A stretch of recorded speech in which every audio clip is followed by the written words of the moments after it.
राजस्थान का टॉपर जिसकी राजस्थान में फर्स्ट रैंक है, उसका महाराजा कॉलेज में एडमिशन नहीं हुआ। ये बोर्ड को जाके समझाना पड़ेगा कि बोर्ड बच्चों के इतने नंबर दे दे कि दिमाग खराब मत कर, बच्चों को वास्तविकता बता कि इनको ज्यादा चीजें आती। पंगा क्या हुआ था, अपने सीबीएसई वालों ने नंबर बांटने शुरू किए थे। ये लंका सीबीएसई वालों की लगाई हुई है? अब नहीं देते, तुम्हारे कम आ गए होंगे। बाकी तो भाई रे 600 में से 599 ये कोई नंबर होते हैं क्या? हाँ, तो इसलिए तो ये खराब हुआ। तो हुआ क्या कि 12th क्लास में जो राजस्थान का आरबीएसई का टॉपर था, राजस्थान बोर्ड का टॉपर, और मुझे याद है पहले जो फर्स्ट रैंक आती पूरे राजस्थान में, जिसकी फर्स्ट रैंक आती उसके परसेंट होते 92 93। आर्ट्स में, कॉमर्स में थोड़ा गिरता और ये होता 88 89। आर्ट्स में और गिरता और ये 80 के आसपास ही आ जाता।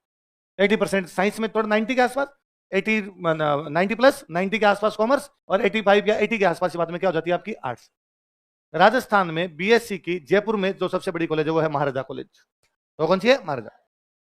राजस्थान का टॉपर जिसकी राजस्थान में फर्स्ट रैंक है, उसका महाराजा कॉलेज में एडमिशन नहीं हुआ। कारण कि टॉपर के परसेंटेज 90 92 का, साहब महाराजा की मेरिट चली गई 93। अरे तो यार हमारे तो टॉपर के 92 आए थे, सब सीबीएसई वालों के। तो शिक्षा मंत्री ने बुलाया टीचर को चेक करने वालों को और कहा नंबर दो टाबरों के। तो राजस्थान का बच्चा, राजस्थान का टॉपर राजस्थान की कॉलेज में एडमिशन नहीं ले पाएगा, फिर क्या करेंगे? फिर नंबर बांटने शुरू किए मास्टरों ने। तो ऐसा, अब लो तुम नंबर कैसे दिए जाते।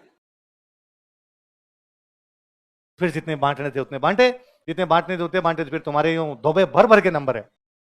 94 आए, 96 आए, इतने इतने नंबर तुम्हारे आने शुरू हो गए। तो थोड़ा सा अपने अपने अब तो कम से कम वास्तविकता पहचाने। अच्छा, और देखो बड़ी इंटरेस्टिंग चीज, साइंस में जिन जिन के अच्छे परसेंटेज आते हैं और जो बच्चे बीएससी में जाते हैं, किस में जाते हैं? बीएससी। आपको पता है बीएससी फर्स्ट ईयर में कितने लोग पास होते हैं सरकारी कॉलेजों में? बेसिकली रिजल्ट मुश्किल 33%। यदि 60 लोगों ने एडमिशन लिया तो 20 सेकंड ईयर में जाते हैं, 40 फेल हो जाते हैं। प्राइवेट में बैक लगा देते हैं।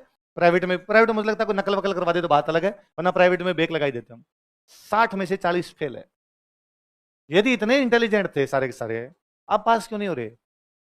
अब पास होने के लाले पड़ रहे हैं, उधर पास ही नहीं हो पा रहे। ये क्या, ये आर्ट्स कॉमर्स में, आर्ट्स में तुम्हारे 12th में नंबर आए हुए हैं किसी के 80%, किसी के 85%। बीए हो रही है तुम्हारी 57% से, उधर नंबर ही नहीं आ रहे। वो जो टॉपर है सारे के सारे साइंस वाले, उधर आईआईटी की मेरिट तो बहुत नीचे जा रही है, वो टॉपर सारे के सारे एग्जाम दे रहे हैं, वहां क्यों नहीं आ रहे नंबर? क्योंकि इधर बांट दिए। ये ले, तू क्या याद रखेगा, दातार मास्टर मिला था कोई। और पिछले कुछ सालों में फिर ये और कहना शुरू किया कि बच्चों के जब नंबर कम आते हैं तो डिमोरलाइज हो जाते हैं, उनमें डिप्रेशन आता है। तुम्हें आता है करे? ऐसा कुछ जानते हो क्या तुम? कोई चीज होती है? घर वाले, घर वाले क्या कहते हैं? नहीं जाने देते। अरे राजस्थान का आदमी डिप्रेशन में कैसे आ सकता है? अपने डिप्रेशन में पैदा हुए हैं। इससे नीचे कहां जाएंगे भाई साहब? आपने काय का डिप्रेशन, किस बात का डिप्रेशन? मुझे लगता है यार आपको राजस्थान का बच्चा कहता मैं डिप्रेशन में आ गया, और फिर मैं हिस्ट्री में पढ़ाता हूं कि राजस्थान वीरों की धरती है, हमारे बढ़ गए कोई 7,000 आदमी 50,000 से लड़ने के लिए चले गए। फिर मुझे लगता है वो हमीर ऊपर बैठ के सोचता होगा कि वो डिप्रेशन, ये औलाद पैदा हुई है आगे अपनी, जो एनी टाइम किस में रहती है? नए नए वर्ड सीख कर रहे। सर एक्चुअली मैं थोड़ी एंग्जाइटी फील कर रहा हूं। ये एक्चुअली एंग्जाइटी दोनों मैंने तेरे से सुने, मेरे को दोनों ही नहीं आ रहे।